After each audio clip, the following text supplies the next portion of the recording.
Hi everybody, today I am with Sherine Lovegrove.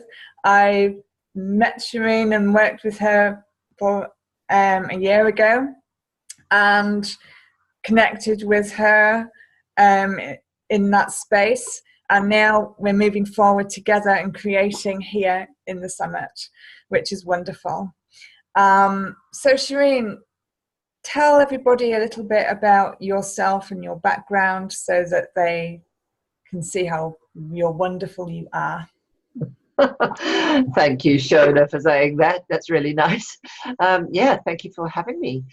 Well, where do I start? Well, I suppose one of the things is that, when we met a while ago, it was on the transformation sort of day. And we both, I think, well, certainly I know that I've gone around and I managed to finish my book and get that going. But part of my qualifications is that I'm a psychotherapist. I'm also a qualified psychologist and have an MSc in cognitive neurosciences. But I also have earlier background in my nursing. So I've kind of got a grounded body, mind, spirit kind of background. At the moment, I basically coach mainly women that are between the ages of 35 to sort of 60, and really more about going through difficult life transitions, because that's kind of where I've been homing my attention recently. Yeah. Fabulous. Okay. Now, one thing I know about you is that you believe the purpose of your being is to contribute to the erasing of what you call incorrect patterning. Yeah. How do you think we as a collective might do this? Yeah, I suppose it's about as an idea, as if we think about that, once we clear ourselves, we are clearing for others. But I think more in the idea that when we consciously clear for others, we clear more. So we have kind of like a personal clearing, which all of us do, where we go back on our own sort of patterning. But I think that sometimes when we start to really think more and more about, oh, does this really belong to me? No, it feels like it's deeper. It feels like it's something that's been with me forever. Then that kind of stuff is more about a collective. And really what you want to do is be able to just release it and just say, I release this. And the interesting thing is that everything is a frequency, isn't it? Everything is an energy. And if we give it a directive that's a forceful energy with intention, then you can change that DNA structure. You can change the winding or the unwinding of it in a different way. So when we give a frequency that's a high order frequency, we are changing lower order frequencies and moving them away. Yeah, it's an interesting point that you made there, because the importance of letting go of stuff is crucial for, as you say, raising vibration. And ultimately, as we clean out, I'm going to say, we alter DNA patterning and structure so that we all function on that higher vibrational level. So in regards to that, did you not create the iCAN model? Oh, yeah. I think iCAN was a start of my journey. Yes. So I suppose the iCAN was focused initially on me and only me, to be honest. When I was writing my book, I wrote because I had lost a lot of weight, and I was looking at the process that I took behind that weight loss, and also the fact that it stayed off. And in the process of doing the iCAN, I also stopped drinking, which was totally unexpected. It wasn't what I wanted, but I realized that it was in alignment with my goal. If I sort of looked at it more from an idea of my neurobiology, because I realized that there must be something changing in our brain. in order for us to reach certain points and not go back. You know, a lot of the time we can all change, but if we haven't got enough neural energy in a particular way, that is, there's enough to maintain it, then what happens is we backtrack, don't we? There isn't energy is what allows things to continue in motion. And if that one energy is stronger in the pattern that we have been in, then the new change is only going to be temporary. So what you need is to build enough energy so that that change stays permanently.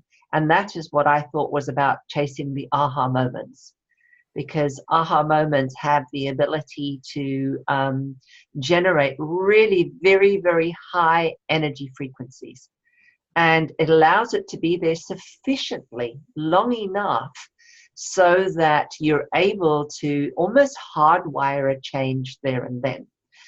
In actual fact, Bruce Ecker says that what happens is in an aha moment is you get spillage happening. So you have chemicals released. It's almost like the whole brain is in coherence. So instead of the brain working in different areas and doing their own little things, each little area, what happens is there's a frequency wave that's strong enough that each of them gather up, and you get this almost like a crescendo, like you listen in an orchestra. Yeah. So every instrument plays at the exact same frequency, almost in the exact same time. And what that happens is it causes this overspill in the brain. And for a period of time, there's a moment of what we would call timelessness. Yeah. And I would call it being out of time. So in sort of space-time rather than at the time we know, out of time. And in that out of time moment, we get downloaded with immense amount of information. And because that information is at such a high frequency, our brain starts to go into kind of gamma rays, a gamma wave. And the gamma wave is very, very high. And what it does is it just overwrites the old pattern, literally, because in the neural space, only one message can pass. And so it actually overwrites the message. So part of the iCAN process is to do systematic kind of exercises frequently, consistently, in order to build this energy. And you see the changes because you start to get a lot of synchronicities happening, an immense amount of synchronicities, and you can actually feel it build up, almost like a tidal wave. Yeah. So that was my sort of moment where I thought, wow, this is what it is. It's making sense of the science. It's making sense of all the consciousness kind of stuff. And it makes sense even on the Gnostic or religious sense of what a mystical experience is. Yeah. Yeah, the brain is a awesome yeah. thing. It's everything is in the brain. The universe is in the brain, and yet you can change how your body moves by focusing in the brain. And everything.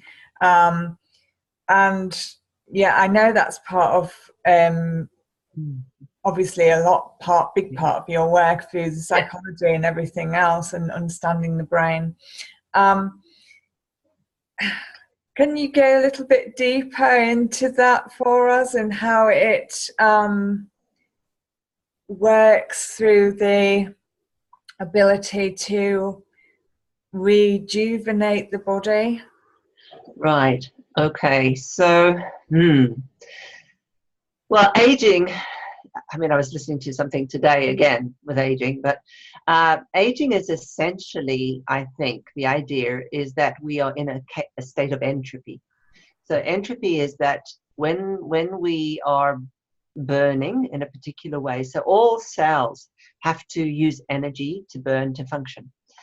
And as we experience life and we overload our bodies, or we live our lives with thoughts that stress us, or the kinds of foods that we eat, or the company we keep, you know, the environmental aspect, our spiritual aspect, all the things that may not be of a high enough resonance, what happens is this causes deposits in our body. And so our body has to work a lot harder in order to deal with that. But it works harder because it needs more energy. And we either don't have enough, what we call mitochondria, or we don't have enough. You know, if you think about energy, energy can burn like jet fuel, which is like super duper fast and super duper clean, and which is what like children are, or it can be like coal, which is dirty and it leaves deposits. So we've got to think about this idea that with aging, what we want to do is to burn more cleanly. So the biggest thing, that's the biggest factor, is our thoughts with regards to how we think about even our food, how we think about what we do. All of these kinds of things will all influence the way our food uptake is. So it really, I suppose, on the one thing, I think the most important thing is that you certainly have an ability to have an awareness that something is going on and a willingness to think differently. But there's another thing that comes in with energy, is the fact that when we have very high order thoughts, what often happens then is we're giving a very high order frequency energy to our body. So our body literally sheds stuff in another way. And if you think about our body being just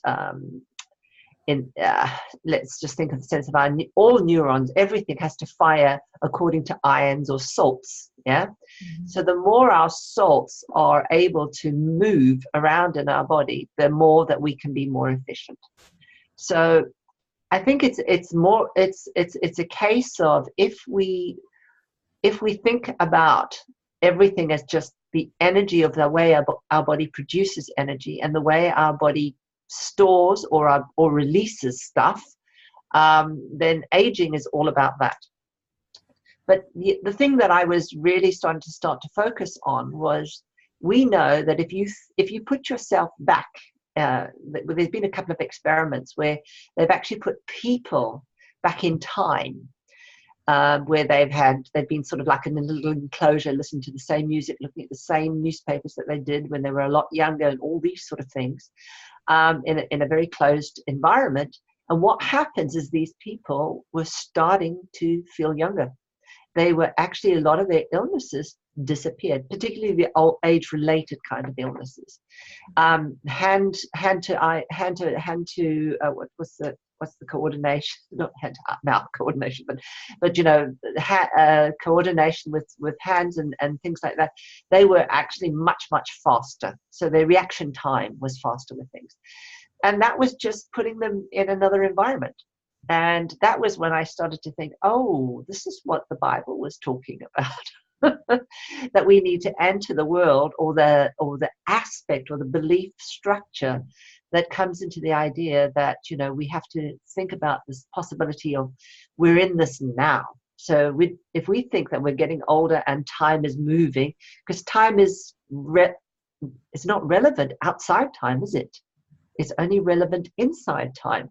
So if we're imagining and being in that state, or the vortex, or whatever what anyone calls it, but if you're in that state where you can suspend time, then your body is able to reboot.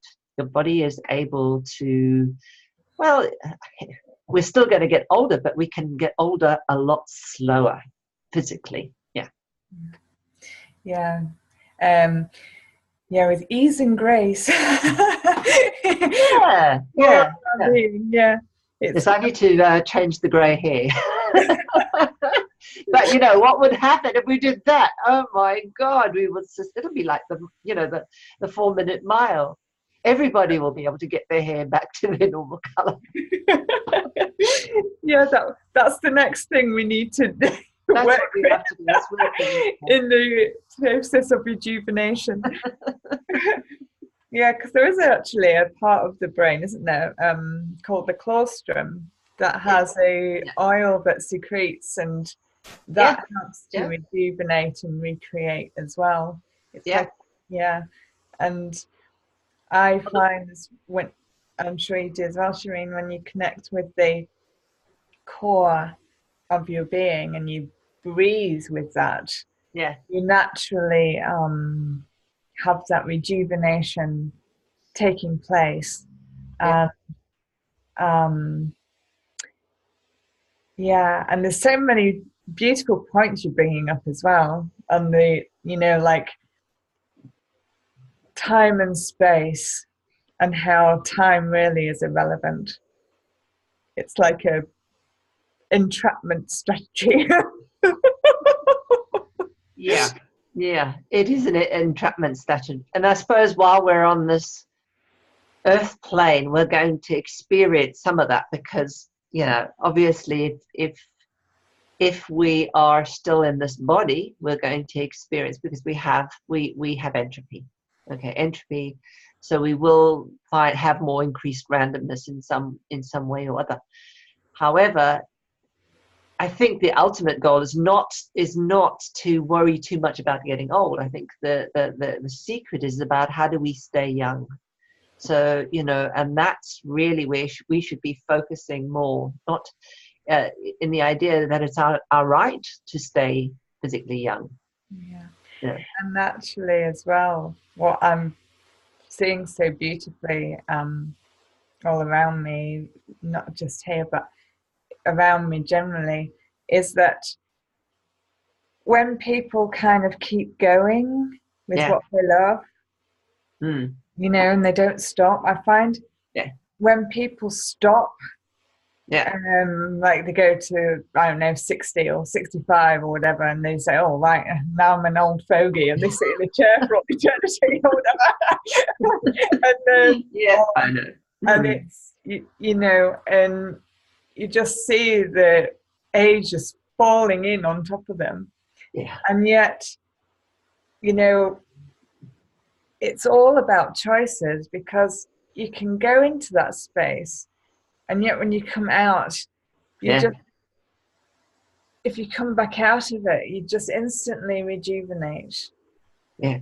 The youth returns, the heart glows, and purpose is restored. Yeah. And everything just flows again in a much more joyful way. And that's the wonderful point that you're making, is that, you know, the importance of choice and just letting go of rubbish and well, if you think that everything that's there, isn't it? If you're like this essence of spirit in some way, and you're dying to get out, but all you have is this stuff, and you know, if you're able to shed that, if you're able to let that go, and you know, we all have stuff that we as women that have been there for centuries and centuries and centuries and centuries, and in this lifetime we can choose to not live in fear, and we can choose to live with love. So we can choose to do these two things so that we can become who we're meant to be in this lifetime. And that is really kind of like the goddess, really, I think. As women, I think, and men, they'll end up being what they are, which is the God form, or the masculine energy, rather than, and will be the feminine energy. And that's what we are in this lifetime. But we don't need to carry those past learnings anymore. We don't need to hold that, because they don't hold true anymore. So it's really about learning what is the divine energy that we hold now, where we don't fight with ourselves, and we use it to express it to the fullness of ourselves. And at the same time, the moment we express what is the fullness of us, we let go, don't we? Everything else moves, and we get lighter, we get brighter, we get shinier, we feel happier, and that just takes the weight off us, you know. And then you automatically you're running at a higher frequency, your steps are bouncing, and you know, you don't get so ill as quickly. And the higher your vibration, the more health you get, and you do get to a point where you're not ill at all. I haven't been ill for years, but it's when you get to that point where you just are being, and you've cast off the thoughts, so they're not there anymore, and you're just flowing with what's provided. And then one thing that you touched on there, and because I know you work with it, and you said at the beginning you work with women quite specifically, redressing the imbalance in the masculine and feminine polarities. Yeah. What's this about for you, and how might it serve the bigger purpose of the world at large in your... I think that the start, I suppose when I think about it, I mean, I've always worked mainly with women, because I was, in the earlier days, it was working with women that were pregnant and helping them either get pregnant or deal with them during the pregnancy and then be there for the birth.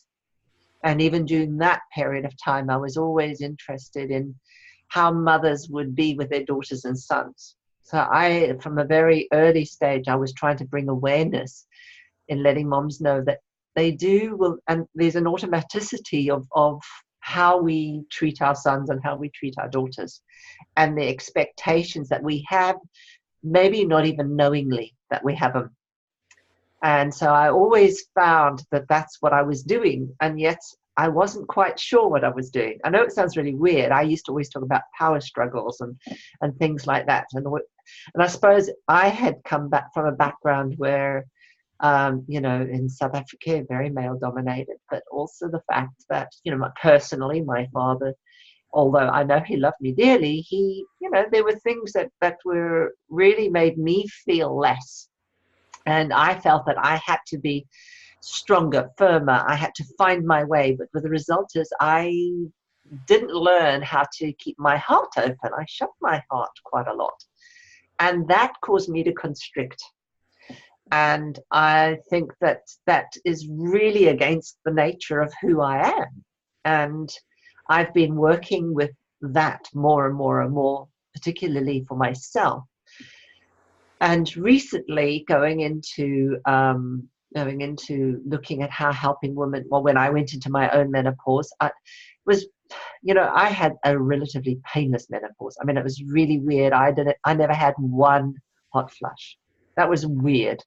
But I think I was doing a lot of cleansing at the time. So I went through that pretty quickly and pretty easily.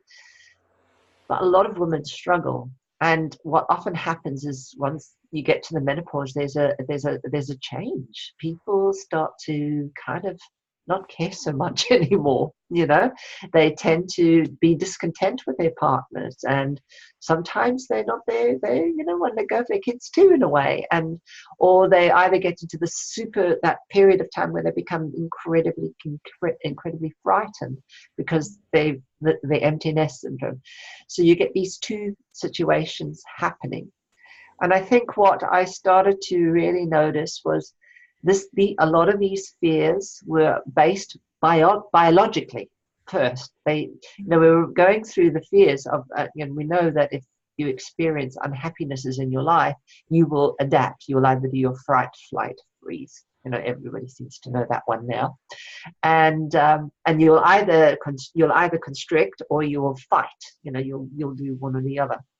And what I found for myself was most women that were coming to me, either they were having their husbands leave them, or there were separations, there was, difficulties with kids and things like that, is that they really were running this operational pattern from, first of all, I sort of was curious, how come they're experiencing this? And we went into their kind of past and things like that.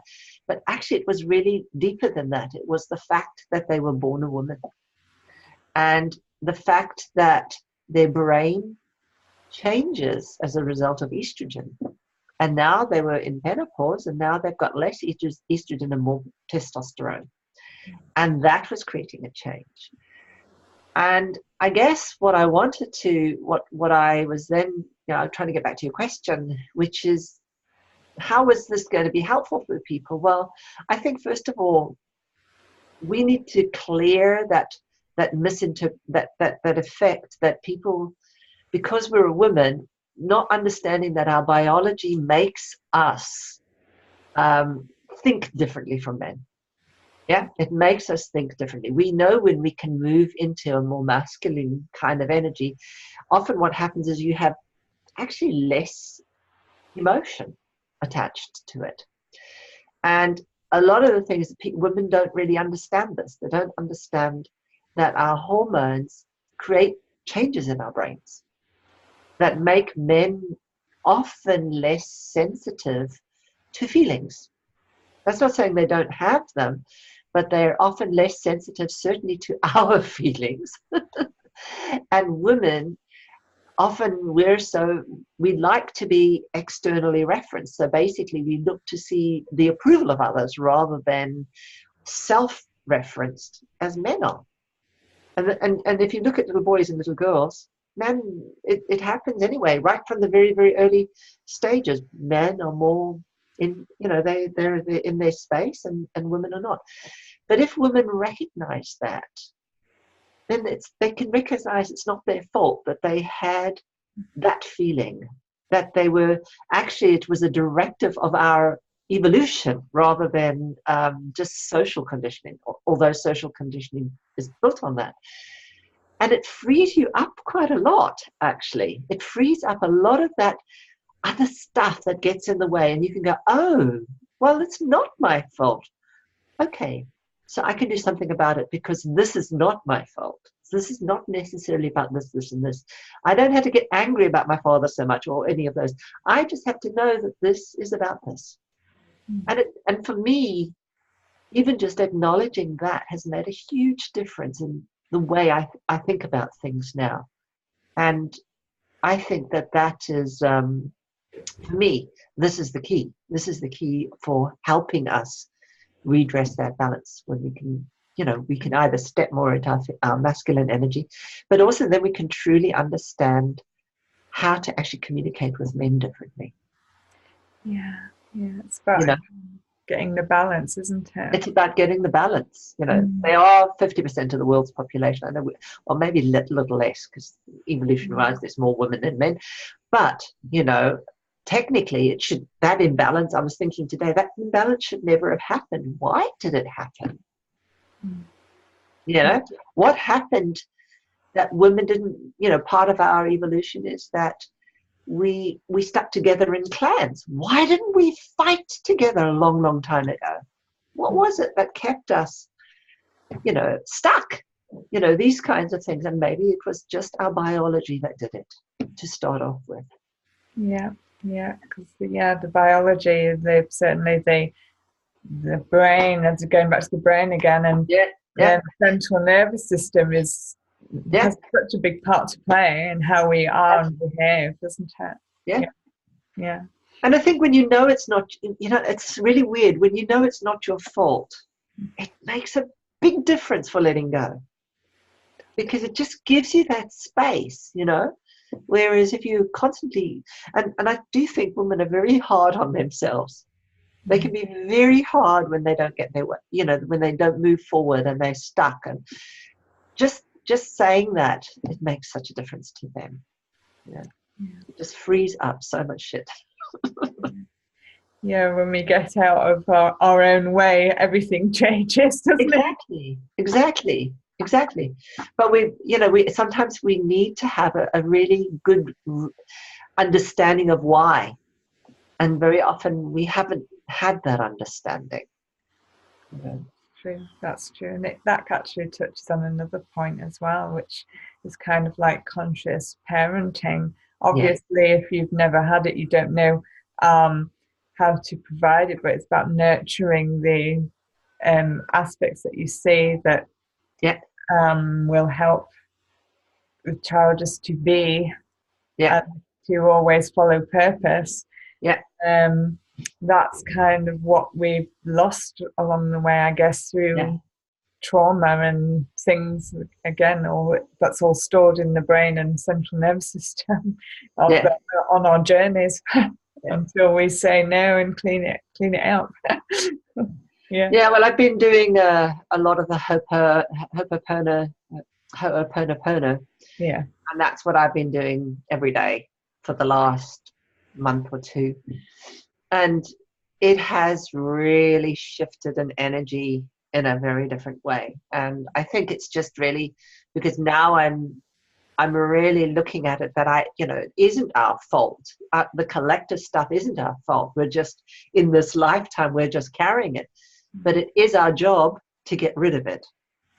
So that's what I'm kind of thinking more. So it's about knowing and owning that yes, we have it, it's with us, but we can really help our sisters of the past and the men of the past. We can clear it, because we've been both of them.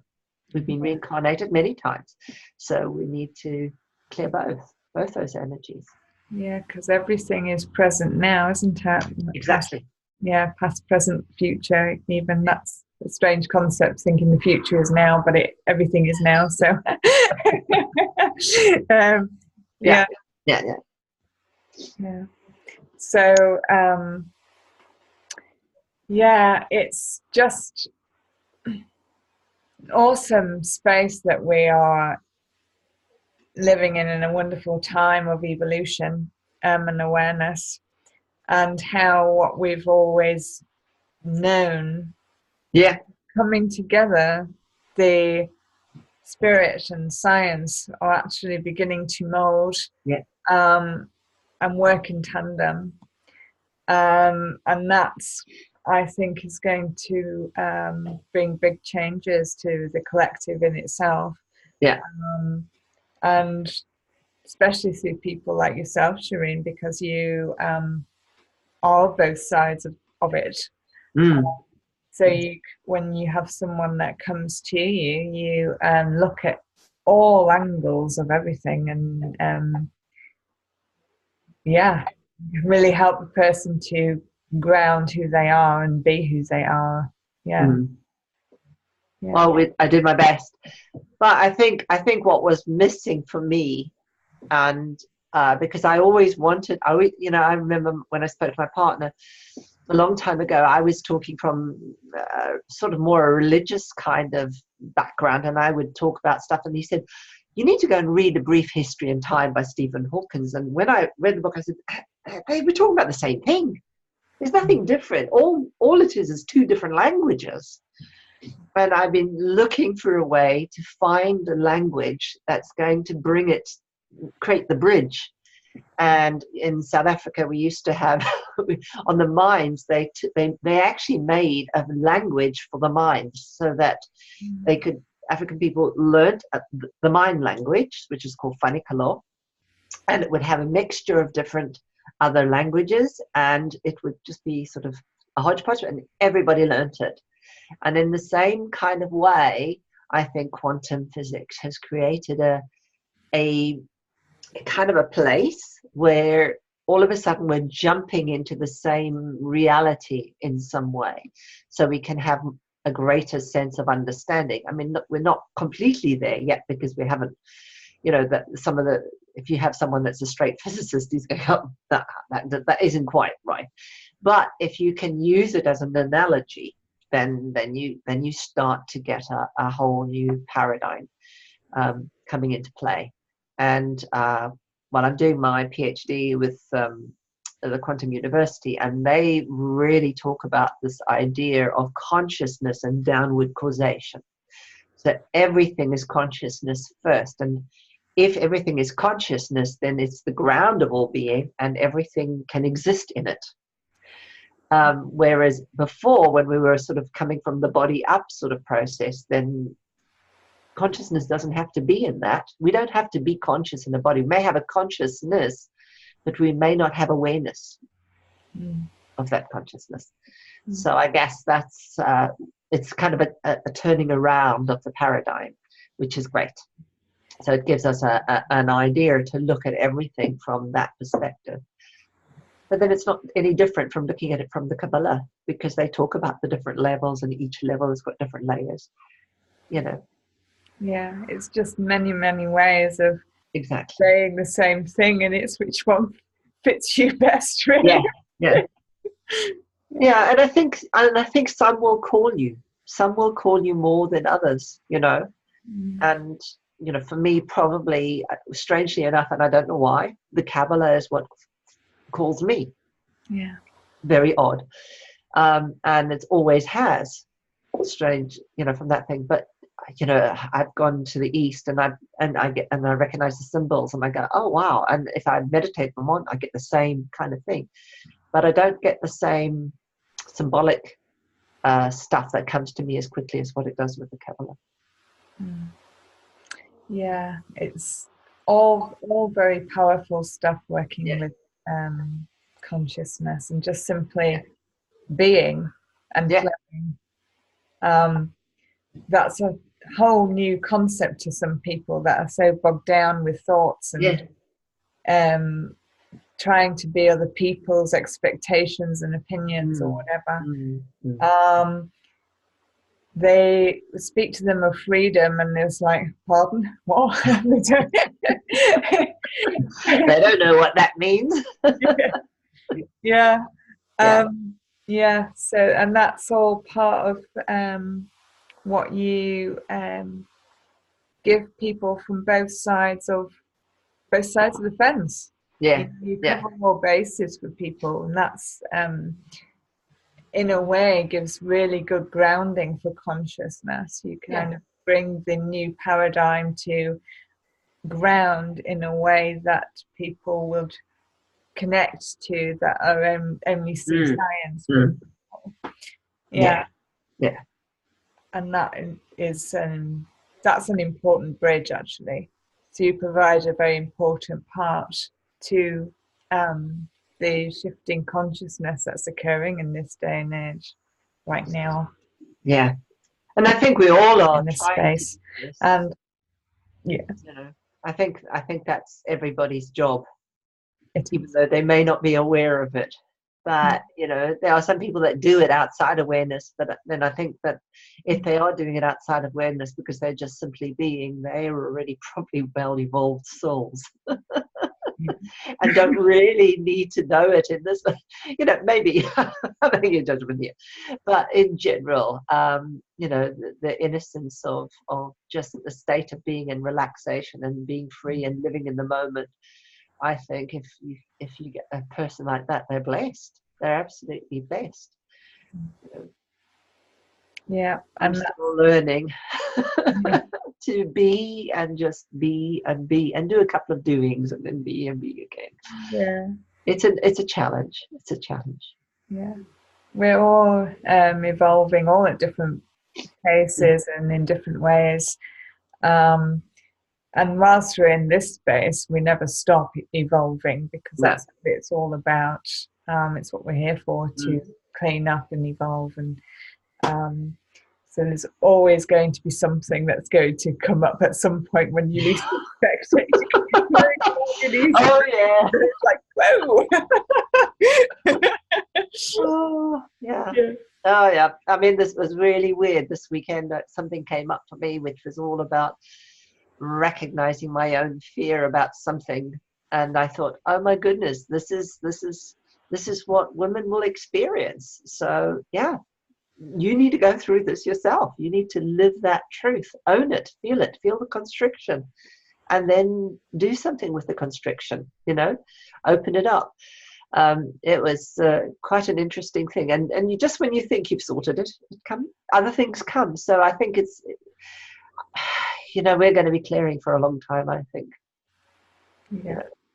But I think the great thing is now is we've got the means to test it. We've got the means to see where the changes are, whereas poor Leonardo da Vinci didn't.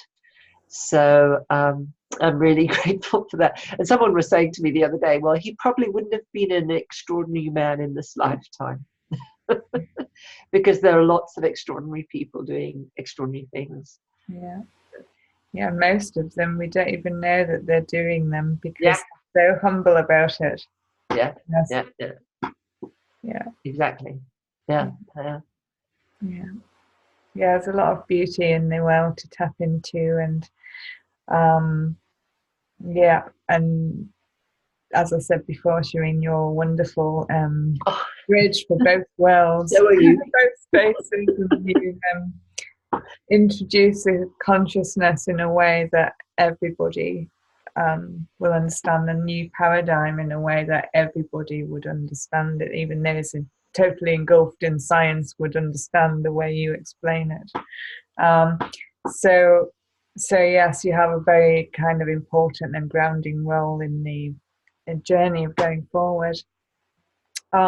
Is there anything else that you want to add, Sherine, about you before we finish?